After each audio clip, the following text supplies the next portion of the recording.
Bonjour Bernard Cova. Bonjour Jean-Philippe. Bernard Cova, vous êtes professeur de marketing à Cage Business School et vous êtes visitant à la Bocconi University, donc à l'université Bocconi en Italie, bien connue. Startup Tribu, c'est l'ouvrage que vous publiez avec Franck Barès et Anicet Nemani. Comment entreprendre avec sa communauté? Voilà, c'est un ouvrage qui a l'air comme ça. Voilà, on se dit c'est un ouvrage de plus. Non, il est très profond. Il est vraiment très très profond cet ouvrage. C'est pas du tout un manuel. Dans cet ouvrage, alors je veux évoquer ensemble l'origine de l'ouvrage et cette idée très forte, Community First, Business Second. Dans l'ouvrage, vous développez un processus type en 4 phases. Voilà, qui permet précisément de générer une communauté. On se pose toujours la question de comment on génère une communauté. On va détailler ensemble ce processus. Premier point, défendre une cause et lancer un mouvement. C'est pas la plus facile. C'est pas la plus facile parce que beaucoup de personnes, quand ils pensent cause, ils pensent à leur intérêt, à leur projet personnel, au projet d'entreprise. Alors qu'une cause, c'est quelque chose qui n'a rien à voir, qui va toucher des personnes à l'extérieur de l'entrepreneur. Il y a 2 grands types de causes. Il y a les causes qui permettent de rendre le monde meilleur, c'est-à-dire on va essayer d'inventer quelque chose qui va, ou de se porter porter les gens vers quelque chose qui va améliorer la vie. Et il y a beaucoup de causes qui sont en défense de ce qu'on ne voudrait pas perdre. Mais alors, dans les 2 cas, les possibilités sont immenses.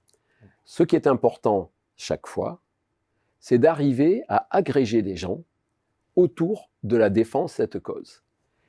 C'est plus facile d'agréger des gens autour de la défense de quelque chose qui risque de disparaître. Je vais vous faire rigoler peut-être, mais vous connaissez peut-être la marque Le Slip Français. Oui. L'entrepreneur qui a créé cette marque est parti en défendant la cause du slip français qui risquait de disparaître, de l'entreprise, de l'usine avec ses 60 personnes qui risquaient de fermer. Et il a bâti là-dessus un groupe de personnes qui cherchaient avec lui à défendre cette cause, sans penser à faire des affaires ou à du business. On a tout de suite en tête la dimension politique aussi. Quand on pense à En Marche ou à Renaissance aujourd'hui, on n'est pas loin de cette idée quand même.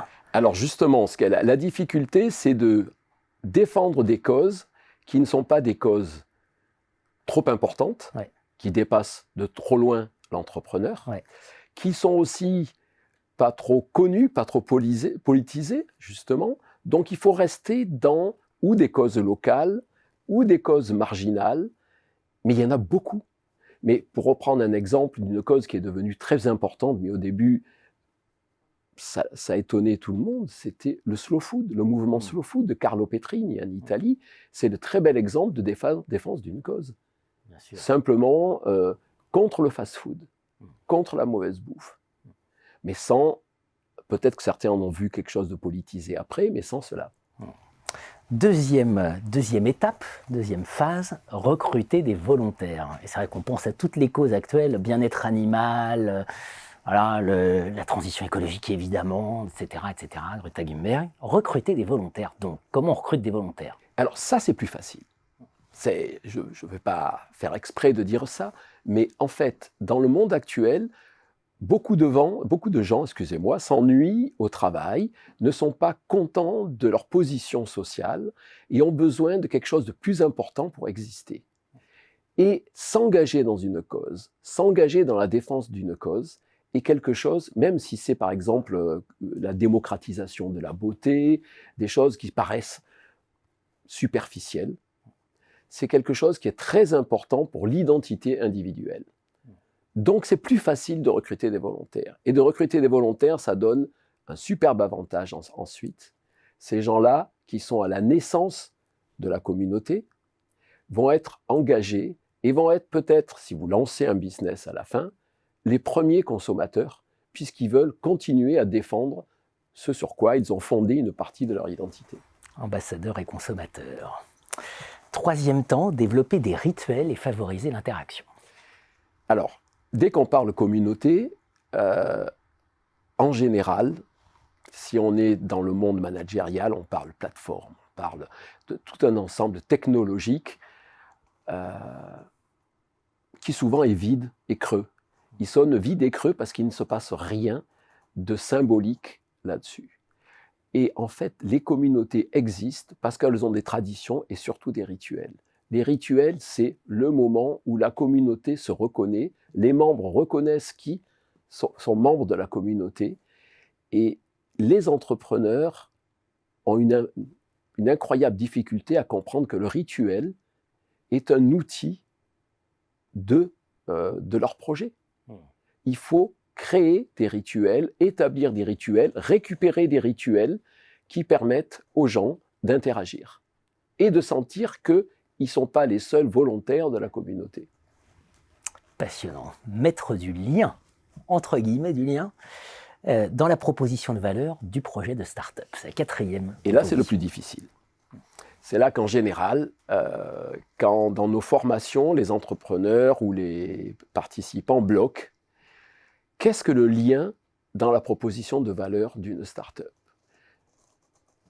La plupart des projets de start-up sont destinés, consciemment ou inconsciemment, à ce fameux consommateur ou client isolé qui va être satisfait par la nouvelle offre de la nouvelle entreprise.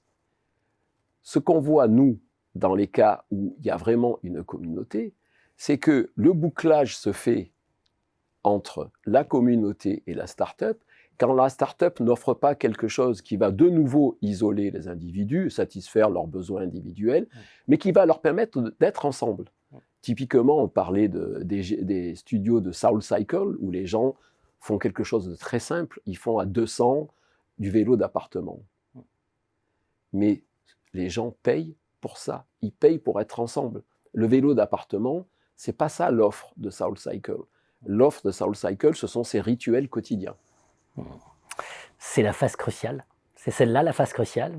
C'est là. Pour moi, quand on voit les cas, tout est crucial. Mais la première est souvent très difficile à penser, et la dernière est très difficile à réaliser. Et on retombe très vite dans les travers, même si on a monté une communauté, très vite, on retombe très vite dans les travers de l'entrepreneur économiste qui voit son business model comme qui permet la satisfaction des besoins d'un individu. Jamais d'un groupe, jamais d'une communauté. Il ne faut pas tricher non plus avec la cause qu'on défend. Voilà. Absolument. D'ailleurs, c'est un des gros problèmes. Dernier point, Bernard Covin, finalement, comment se fait la transition, cette transition entre la communauté et le business, ce passage, et finalement, est-ce qu'on peut évaluer un temps de passage, de bascule optimal, presque, entre ces deux dimensions? Alors, nos recherches n'ont pas permis d'arriver jusque-là, mais de montrer deux bornes. Si on va trop vite, ça choque la communauté. Si on va trop lentement, la communauté s'est sédimentée sur une façon de vivre sa passion ou de partager qui ne permet plus l'entrée d'un modèle économique.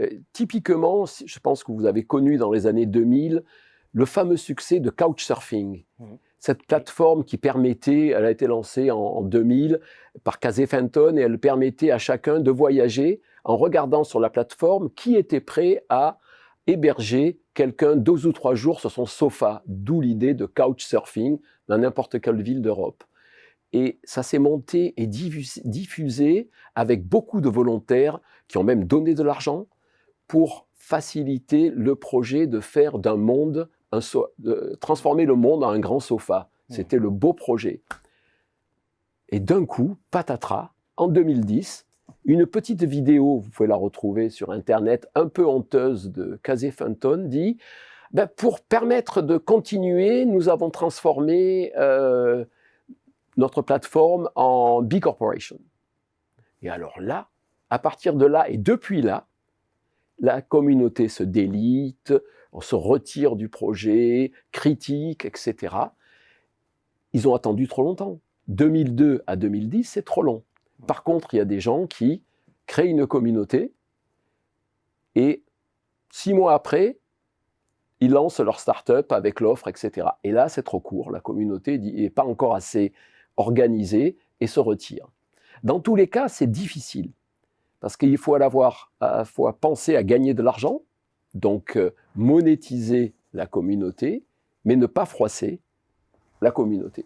Bien sûr. La communauté, c'est le don contre don, c'est le non marchand, et le marché, c'est le marchand. Voilà. Oui, Donc mais c'est compliqué. tout ça se croise justement à partir du moment, mais il y a du doigté. Il y a du doigté. Le doigté de l'entrepreneur, le doigté pour entreprendre avec sa communauté. On commence par lire Startup Tribu.